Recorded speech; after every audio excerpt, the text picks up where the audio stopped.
कहना चाहोगे आज दहीहंडी महोत्सव? आज इतना आनंद आया, समाज का हर वर्ग जब देश के त्योहार, देश की हमारी संस्कृति, हमारे परंपरा, हमारी विरासत को जब मिलके मनाते हैं तो उसका स्वाद ही कुछ और होता है। और मेरे भाई रमेश गायकवाड़ और उनके पूरे परिवार, सभी हमारे आरपीआई अठवले ग्रुप के सभी महायुति के नेता जिस प्रकार से पूरे होश और उल्लास के साथ, जोश के साथ दही हंडी का कार्यक्रम बना रहे हैं, मैं बधाई देता हूं उनको। और मुझे पूरा विश्वास है जैसे एक एक मंजिल दही हंडी की तरफ बढ़ती है, वैसे हमारा देश भी प्रधानमंत्री मोदी जी के नेतृत्व में, रामदास आठवले जी के नेतृत्व में पूरा देश, हर समाज ऐसे ही एक एक मंजिल पार करके भारत को एक विकसित देश, एक समृद्ध देश बनाने के लिए संकल्पित है और संकल्प को सिद्धि में बदलेगा। बहुत बहुत धन्यवाद। रमेश गायकवाड इथे दहीहंडीचा उत्सवाचं आयोजन करण्यात आलं। आज या ठिकाणी रमेश गायकवाड आमचे उत्तर मुंबई जिल्ह्याचे अध्यक्ष आहे। त्यांनी सामाजिक परिवर्तनाची जी दहीहंडी आहे ही दहीहंडी आयोजित केलेली आहे। बाबासाहेब आंबेडकरांचं संविधान सर्व जाती धर्मांना न्याय देणार आहे। रिपब्लिकन पक्ष सुद्धा सर्व जाती धर्माच्या लोकांना एकत्र करणारा पक्ष आहे। सगळ्यांच्या आनंदामध्ये सामील होण्याची नैतिक जबाबदारी आमची आहे। आम्ही जरी काय बौद्ध असलो तरी सुद्धा या जन्माष्टमीच्या निमित्ताने हिंदू बांधवांच्या आनंदामध्ये सहभागी होण्यासाठी मी अनेकदा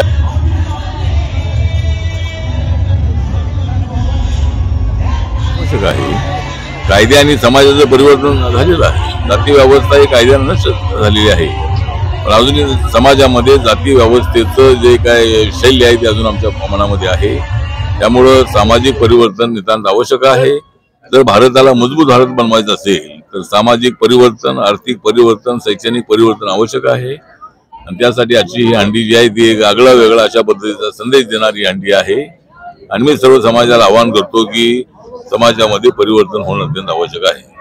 सर, लहान मुलीवर जे लैंगिक अत्याचाराचं प्रमाण आता वाढत चाललंय त्याच्यावर काय? आता जे आपण बदलापूरमध्ये पाहिलेलं आहे, अनेक ठिकाणी अशा घटना घडत आहेत। अल्पवयीन मुलीवरती अत्याचार होत आहेत, लहान बालिकेंवरती अत्याचार होत आहेत। ही एक दुष्ट प्रवृत्ती आहे।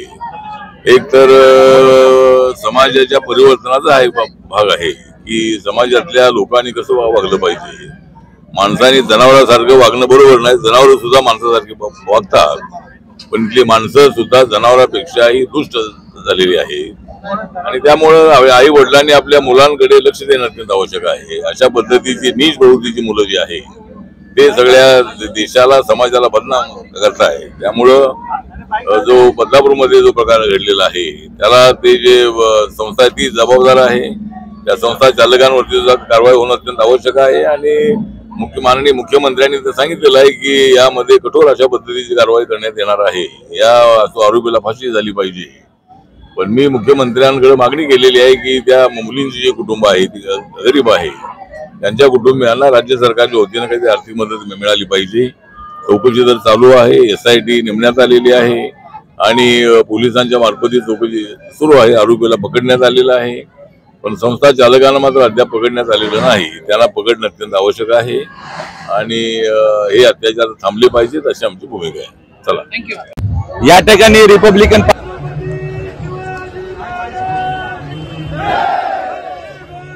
हंडी ठेवण्यात आलेली आहे आणि आमचा उद्देश असा आहे की समाजामध्ये वाढलेली जी विषमता नष्ट झाली पाहिजे, जे अत्याचार वाढलेले ते नष्ट झाले पाहिजेत आणि स्त्रियांना न्याय मिळाला पाहिजे, स्त्रियांचा सन्मान राखणं गरजेचं आहे।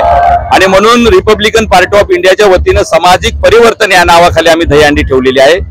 आणि या दहीहंडीला देशाचे केंद्रीय मंत्री, उद्योग मंत्री सन्माननीय पियुष गोयल साहेब या ठिकाणी भेट देऊन गेलेले आहेत। गोविंदा पथकाचं त्यांनी स्वागत केलेलं आहे।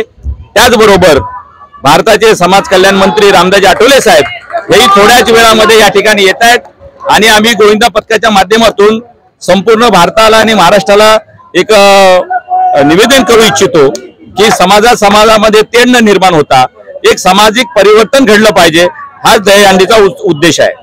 पण तुम्ही स्त्रियांच्या बाबतीत सांगितलं त्याबद्दल आता जे अन्याय होतात, लहान मुलीवर अत्याचार होतात त्याबद्दल काय?